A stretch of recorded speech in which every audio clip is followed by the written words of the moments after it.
कि 70 सालों में जो इनविजिबल सत्ता पैदा हो गई थी, हमारे देश की सरकारों ने जो भी कुछ किया, उससे वो ताकतें जिन नारों को बचपन में मैं सुनता था और पूरे हिंदुस्तान से मेरा कोई कनेक्ट नहीं था, मैं वहीं पैदा हुआ, वहीं मेरी स्कूलिंग हुई, वहीं मेरा पोस्ट ग्रेजुएशन हुआ। इस दौर में मुझे लगा कि हिंदुस्तान कुछ और है, ये कुछ और है।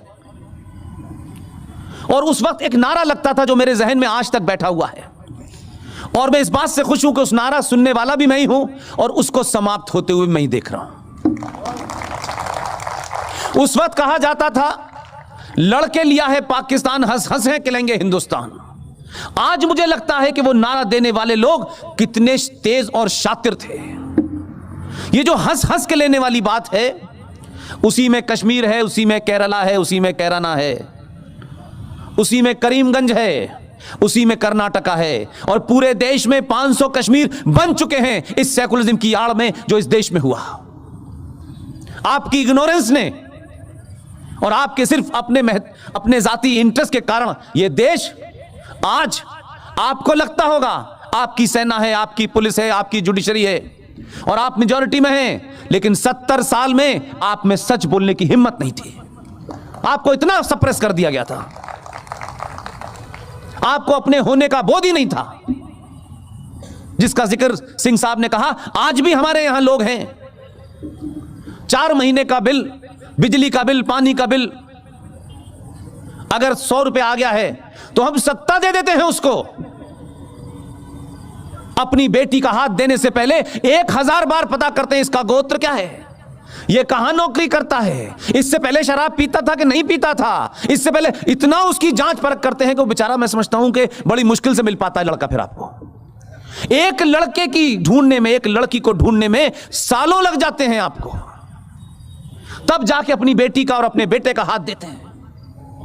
हम इतने बेवकूफ, इतने मूर्ख और इतने सेल्फिश लोग हैं कि जिस मुल्क में रहते हैं, जिसमें हम तरक्की करते हैं, जो मुल्क हमें सब कुछ देता है, हम उस मुल्क को देने में किसी को भी दे देते हैं कि इसने 200 रुपए का बिल कर दिया है। हम ऐसे मूर्ख लोग हैं कि प्याज अगर 10 रुपए महंगी हो गई तो उस पर सरकार गिरा देते हैं। इसलिए सब कुछ दुश्मन कर रहा है, सब कुछ गद्दार कर रहे हैं। गद्दार दुनिया के हर मुल्क में होते हैं, हर सोसाइटी में होते हैं, लेकिन जो सोसाइटी वाइब्रेंट होती है, अपने राष्ट्र के प्रति उसकी जिम्मेदारी होती है, वहां गद्दारों की आवाज कभी बाहर नहीं आती। ये जो कुछ भी संकट है, हम सब फॉर्चुनेट हैं कि हम 47 की गलती 2020 में न करें। सब कुछ हमारे हाथ में है, आपके हाथ से कुछ भी दूर नहीं है। कम से कम सच बोलिए, अपने पे भरोसा रखिए, और बहुत ज्यादा मटेरियलिस्टिक होने की जरूरत नहीं है। हम सब कहते हैं जो आया है वो जाएगा, जाके तुम लेके क्या जाओगे अपने साथ, ये बताओ। जो छोड़ के जाओगे, जिस बच्चे को आपने मिनरल का पानी पिलाया है, धूप से बचाया है, अच्छी हवा मिले उसका इंतजाम किया है, उस बच्चे को इन जिहादियों के हाथों छोड़ के जा रहे हैं, इसकी तरफ चिंता की कभी आपने? यह कैसा मुल्क आप छोड़ के जाना चाहते हैं? अगर उस बच्चे में पुरुषार्थ होगा तो वो अपने लिए कई बड़ी गाड़ियां खरीद लेगा, कई बड़े मकान बना लेगा, लेकिन अगर राष्ट्र नहीं सेवित होगा तो वो कहां जाएगा? अलग अलग जगह रहेगा।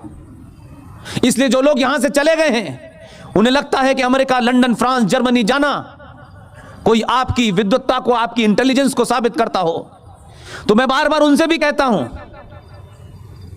वहां रह रहे हो, तुम्हारी इज्जत इसलिए है कि भारत मौजूद है। यह भारत कमजोर होगा तो कोई तुम्हारी इज्जत नहीं करेगा। पैसा बहुत लोग कमाते हैं, इज्जत बड़े कम लोगों को मिलती है। इसलिए कोई आपके ऊपर कीचड़ उछाले तो यह कह के चुप मत हो जाइएगा कि उछालने दो। यह कहने के कारण लोग आज आपके घर में घुस गए हैं। यह कहने के कारण लोग हमारे फेथ, हम जिस उपासना के लोग हैं, हम जिस पूजा पद्धति को मानते हैं, जो हमारे आराध्य हैं, उन सब के ऊपर भी कीचड़ उछलती रहती है और हम कुछ बोलते नहीं हैं।